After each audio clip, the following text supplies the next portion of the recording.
అందరికీ నమస్కారం అండి. Welcome to our channel. మనతో పాటు గెస్ట్గా ఉన్నారు అశోక్ కుమార్ గారు. సార్ నమస్తే అండి. నమస్తే అండి. గుంటూరు జిల్లాలోని తెనాలిలో కానిస్టేబుల్ చిరంజీవి పైన గంజాయి మత్తులో ఒక ముగ్గురు అయితే దాడి చేయడం జరిగింది. సో ఇది ఒక నెల రోజుల నుంచి నడుస్తున్న వ్యవహారం. సో మరి వాళ్ళ ముగ్గురులో ఒకరు జాన్ విక్టర్. వాళ్ళ ఫ్యామిలీని పరామర్శించడానికి జగన్మోహన్ రెడ్డి గారు నేను వెళ్ళడం అయితే జరిగింది. ఆ సందర్భంగా అక్కడికి వెళ్ళి ఆయన మాట్లాడడం అయితే జరిగింది. ఆ వీడియో మీకు వినిపిస్తాను. సో దాంట్లో నిజాలేంటో ఒకసారి కొంచెం తెలుసుకుందాం. నేను ఈ పిల్లల్ని వెనకేసుకొని రావడం లేదు.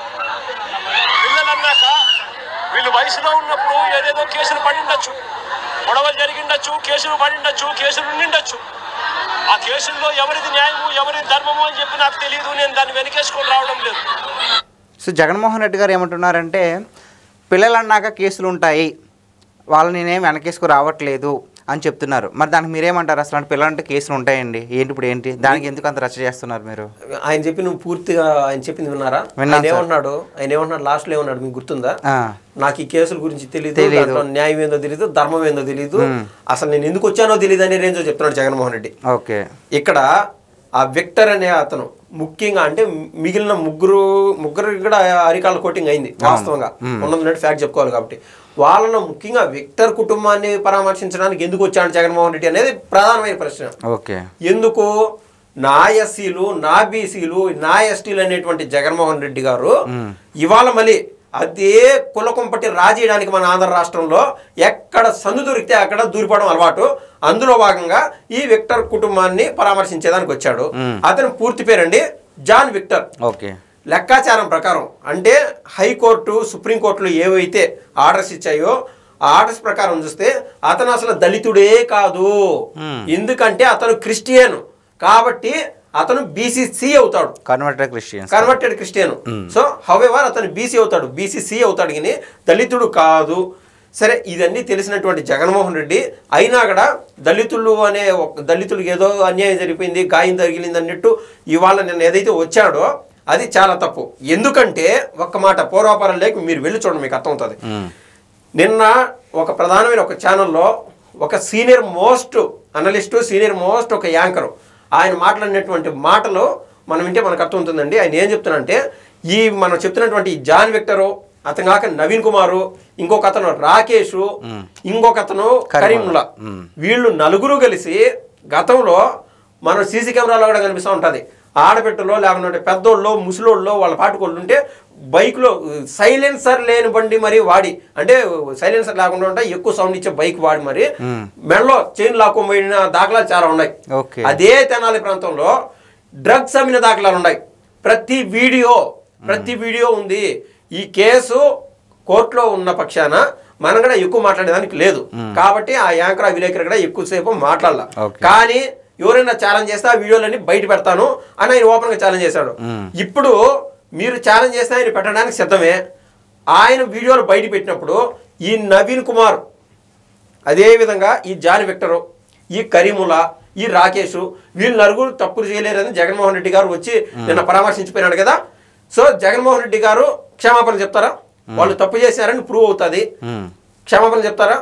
ఏందండి ఏవి దారుణాలు! ఇన్ని రోజులు ఏదైనా సరే జగన్మోహన్ రెడ్డి గారు ఎక్కడ ఎవరైనా చనిపోయినప్పుడు అక్కడికి పోయి ఆడనవ్వడము, ఏడనవ్వడము, మురిపింగా వాళ్ళతో మాట్లాడటము, ఇవన్నీ చూసాం. అదంతా వేరే ఫ్యాక్టర్. ఆయన సహజ శైలి అనుకుందాం. నిన్న పాన్ ఇండియా సినిమా ఒకటి వచ్చింది, విక్రమ్ సినిమా. దాంట్లో లాస్ట్ 5 నిమిషాల్లో రోలెక్స్ అనే ఒక క్యారెక్టర్ వస్తుంది సూర్య గారిది. అదే క్యారెక్టర్ పోలిన్నాడు జగన్మోహన్ రెడ్డి. ఇటువంటి బ్యాచ్ గతంలో చెప్తా ఉన్నారు కదా, పలానా పోర్ట్ నుంచి కొన్ని టన్నులు గంజాయి దిగింది మన ఆంధ్ర రాష్ట్రానికి అని చెప్పి. ఇటువంటివన్నీ నిజం అనుకునే విధంగానే జగన్మోహన్ రెడ్డి గారు ప్రవర్తిస్తున్నారు. ఎవరైనా చనిపోయిన కాడికి పరామర్శకు వెళ్ళినాడు, సరే ఆడదాకా నువ్వు గొప్ప నాయకుడు అని కూడా అందరూ కీర్తిస్తారు, నువ్వు నవ్వేది లేని అనే తర్వాత విషయం. ఇప్పుడు నిన్న ఈ గంజాయి పనులు ఎవరైతే గంజాయి మత్తులో అక్కడండి చిరంజీవి గారు ఎవరైతే ఎఫెక్ట్ అయ్యారో ఆ కానిస్టేబుల్, అతన్ని దాడి చేయాల్సినంత అవసరమే. చట్టాన్ని వీళ్ళ చేతికి ఎవరిచ్చారు?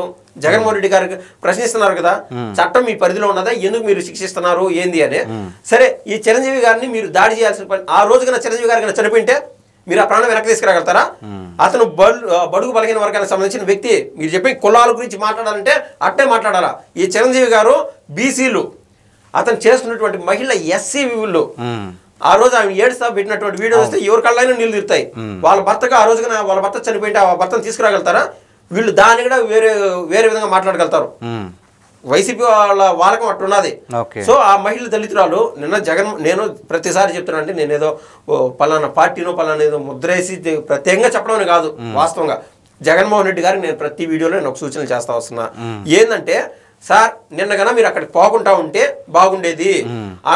మనం ఒక సామెత ఉంటుంది, దారిలో పలానా చోట రాయేసేది మన పైన పడుతుందిరా, లేకుంటే ఆకాశంలో ఉమ్మేసేది మన పైన పడుతుంది అన్నట్టు కొన్ని సామెతలు ఉంటాయి.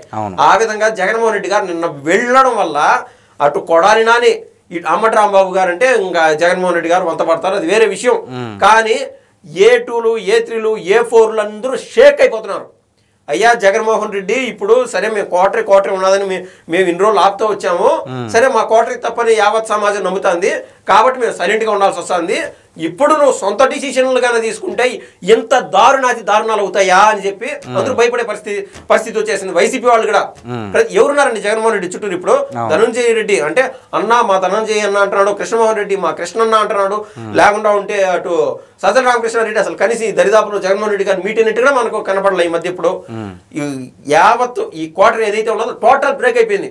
జగన్మోహన్ రెడ్డి గారు దెబ్బకి ఆయనతోనే ఉంటే జైలు పోవడం ఖాయరా స్వామి ఏదో కేసులో ఇరికిచ్చేశారని చెప్పి అందరూ భయపడే ప్రసక్తికి జగన్మోహన్ రెడ్డి గారు తీసుకొచ్చారు.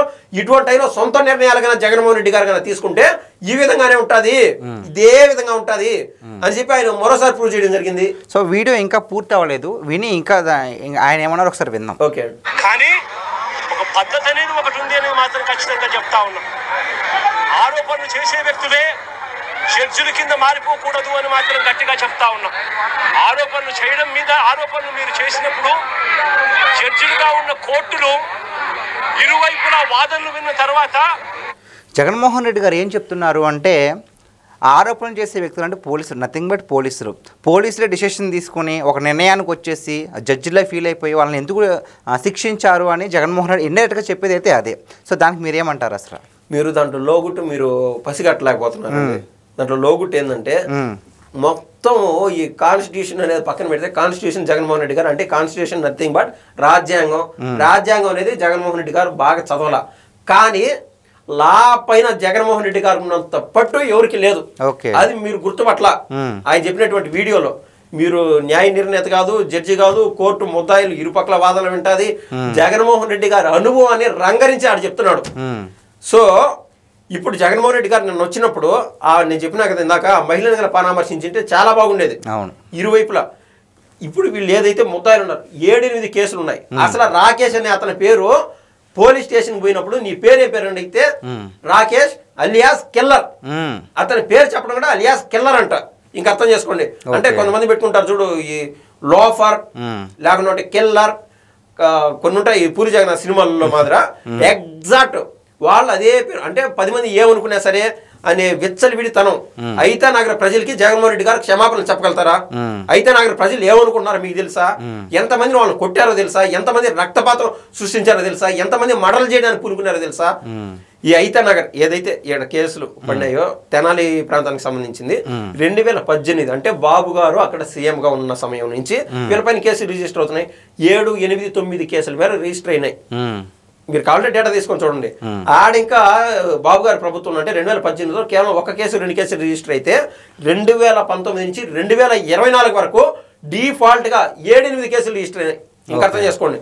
అంటే ఆ జగన్మోహన్ రెడ్డి గారి ప్రభుత్వంలో వాళ్ళు అక్కడి లోపలికి పోను, జైలు పోను, బెయిల్ మీద బయటకు వచ్చాను. ఇంకా వాళ్ళని ఆపేది ఎవరు, శిక్షించేది ఎవరు? ఈ కోర్టులు ఏం చేస్తున్నాయంటే ఒక సామెత ఉంటుంది కదా, సామెత కాదు అంటే that's a open fact. Justice may be delayed but never denied. But ఈ డిలే ఏదైతే ఉందో ఈ డిలే లోపు ఎంతమంది ఇబ్బంది పడతారో అయితే నగర ప్రజల్ని ఒక్కసారి అడిగితే అర్థమవుతుంది. రాత్రిలో 8:30-9 అప్పుడు గాంధీ గారు ఏదైతే చెప్పారో నడి రాత్రి ఒక మహిళ రోడ్ల పైన ఎప్పుడైతే తిరుగుతుందో అప్పుడే స్వేచ్ఛావాయువులు మన దేశానికి ఉన్నట్లు అని గాంధీ గారు అయితే చెప్పినారు. అదే మాదిర ఈ తెనాలి ప్రాంతంలో ఐతానగర్ ముఖ్యంగా ఈ యొక్క పరిధిలో జనం రోడ్లపైన ఆ మహిళలు పక్కన పెట్టండి, జనమే రోడ్లపైన తిరగలేకుండారంటే ఇంకా అర్థం చేసుకోండి. అంతెందుకు హెడ్ కానిస్టేబుల్ కొట్టారంటే ఏంది స్వామి? ఆ ధైర్యం అనుకోవాలా, వాపు అనుకోవాలా, బలుపు అనుకోవాలా? ఆ హెడ్ కానిస్టేబుల్ని వాళ్ళు ఏమడిగి కొట్టారు? సారికి నువ్వే నా పైన తీసుకొని జైలు వేస్తున్నారు, ప్రతిసారి నువ్వు జైల్లో వేయను, నేను రిమాండ్ మళ్ళీ బెయిల్ తీసుకొని బయటికి రావడం ఇదే పని అయిపోతుంది, ఏంది నీ కథ అంటే అని ఆ మాదిరి అంటున్నారంటే అంటే తప్పు చేసినా సరే చూసి ఊరుకొని ఇండైరెక్ట్గా వాళ్ళు చెప్పి మాట వినలేదు కాబట్టి కొట్టారంటారా? ఖచ్చితంగా అండి, ఖచ్చితంగా. ఆయనది ప్రాణం కదా. ఎవరైనా సరే ఎంత కష్టపడితే ఎంత చదువులు చదివితే ఆడి వరకు బాగలుగుతారు. ఎంత చదువులు చదివి లేకుండా బాడీని అంత కష్టపెట్టుకొని లేకుంటే లాంగ్ రన్నింగ్ లేకుంటే హై జంపింగ్ ఎన్ని చేసి రకరకాల విద్యలన్నీ కంప్లీట్ చేసుకున్నాక వాళ్ళకి ఉద్యోగాలు వస్తాయి. అతన్ని మనం దండం పెట్టాలా. అవసరమైతే అతనే కన్నా మంచోడైతే ఉన్నత విద్యాధికుడు అతని కాళ్ళకన్నా నమస్కారం పెట్టే తప్పలేదు. ఎందుకంటే అంత విద్య వాళ్ళ మైండ్ లో ఉన్నది. అదొక తపస్సు. ఒక పూజారి అనుకోండి లేకుంటే ఒక ఋషి అనుకోండి, వాళ్ళతో సమానం. ఒక గవర్నమెంట్ ఉద్యోగంలో ఉండే ఎవరైనా కూడా అయితే వాళ్ళు మంచి వ్యక్తులు అయితే చాలు. ఓకే. సో మరి జగన్మోహన్ రెడ్డి గారు ఇంకొక విషయం ఏం చెప్తున్నారంటే, ఇతనికి ఒక చెల్లి ఉంది, ఇప్పుడు మీరు ఇలా ప్రవర్తించారు, మరి రేపొద్దున అమ్మాయి భవిష్యత్తు ఏంటి అని కెమెరా ముందుకి ఈయన తీసుకొచ్చి ఆయన అంటున్నారు. మరి దానికి మీరేమంటారు అసలు? ఇప్పుడు నేను నాకు చెప్పా, సైలెన్సర్ లేని బైకులు లేకుండా మెడలో చైన్ లాక్కోమినారు. ఆ మెడలో చైన్ లాక్కోమినప్పుడు ఆ చైన్ వేళ ఒక 70,000, 80,000, 1,00,000 లేకుంటే 2 లక్షలు ఉండదా? వాళ్ళ మెడలో ఇట్లా లాక్కొని పోయినప్పుడు ఆ మహిళ కింద పడినప్పుడు అది ప్రాణం కదా. 2 లక్షలు కానీ ప్రాణం ఎక్కువ కదా. ప్రాణం ఎక్కువ కదండి. ఇప్పుడు ఒకటే, మన బాడీలో పలానా చోట క్యాన్సర్ గడ్డ ఉండాది అంటే నువ్వు మాత్రలు వేసుకో, నీకు రాత్రికి నొప్పి పట్టదు, నిద్ర పడుతుంది బాగా, మాత్రలు వేసుకోండి. నువ్వు 6 నెలలు 7 నెలలు 1 సంవత్సరం మాత్రలు వేసుకుంటావు, కానీ లోపల ఆ రోగం పెరిగిపోతానే వస్తుంది. ఇప్పుడు ఏం చేయాలంటే ఇమ్మీడియట్ గా క్యూర్ అయ్యేదానికోసం ఆ క్యాన్సర్ గడ్డని కోసి తీసేయాలి. అవును, అదే ఇటువంటి వాళ్ళ విషయంలో అది జరిగితేనే అంటే అప్పుడు ఆటోమేటిక్ గా బాడీ బాగుంటుంది. మన ఆంధ్ర రాష్ట్రంలో కూడా ఇటువంటి చీడ పురుగులు ఎవరైతే ఉన్నారో నథింగ్ బట్ ఎలిమినేషన్ అంటే వాళ్ళని జైల్లోనో బయటికి రాకుండా సపరేట్ కేసులు వేసి ఫాస్ట్ ట్రాక్ కోర్టులు వేసి మరి ఇటువంటి వాళ్ళు శిక్షిస్తే ఇటువంటి దాడులు జరగవు. సో మొత్తం మీద నేను చెప్పొచ్చేది ఏంటంటే, ఇటువంటి వాళ్ళకి జగన్మోహన్ రెడ్డి గారు సపోర్ట్ చేయడం చాలా అంటే చాలా తప్పు. ఆయన ఇన్నాళ్ళు ఒక 4 మెట్లు 5 మెట్లు 10 మెట్లు ఎక్కినాను. సరే విపక్షంలో ఉన్నా కూడా 11 సీట్లు వచ్చా కూడా ఎక్కినాను. సరే ప్రభుత్వం మేము కూడా ఏర్పాటు చేయగలుగుతామని భరోసా క్యాడర్లో అడప గ్రామీణ ప్రాంతాల్లో ఉండే వాళ్ళకి ఒక భరోసా ఇచ్చే విధంగా నేనేదో ప్రయత్నం చేస్తున్నాను. మొన్న అనంతపూర్లో ఆ హెలికాప్టర్ ఘటన జరిగింది కదా, ఇటువంటి సందర్భాలన్నీ మనం చూసాం. జగన్మోహన్ రెడ్డి గారు ఎక్కడికి పోయినా తండోపు జనాలు వస్తున్నారని చెప్పి ఆ జనాలు మొబిలైజ్ చేసి ఆ రూట్లో వెళ్తా ఉన్నాడు.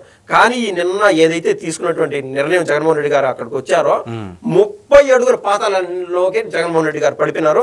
దీన్ని సరి చేసుకుంటే బాగుంటుంది. ఇంకైనా ఆయన విధి విధానాలు మార్చుకుంటే మన ఆంధ్ర రాష్ట్రం కూడా గొప్ప విపక్షం అనుకోండి, ప్రతిపక్షం అనుకోండి కోరుకుంటుంది. దాంట్లో తప్పేం లేదు. ప్రభుత్వంగా ఏదన్నా తప్పులు చేస్తే చెప్పండి, ఇది తప్పు అని చెప్పండి, రోడ్లపైకి రండి, చేసి మీరు వాదించండి. అట్లా కాకుండా మీరు ఈ మాదిరి స్మగ్లర్లకి డ్రగ్స్ లో ఇన్వాల్వ్ అయిన వాళ్ళకి వాళ్ళందరూ సపోర్ట్ చేయడం చాలా దారుణము. ఇది ప్రతి ఒక్కరు ఖండించాల్సిన విషయం. థ్యాంక్స్ అండి, ధన్యవాదాలు.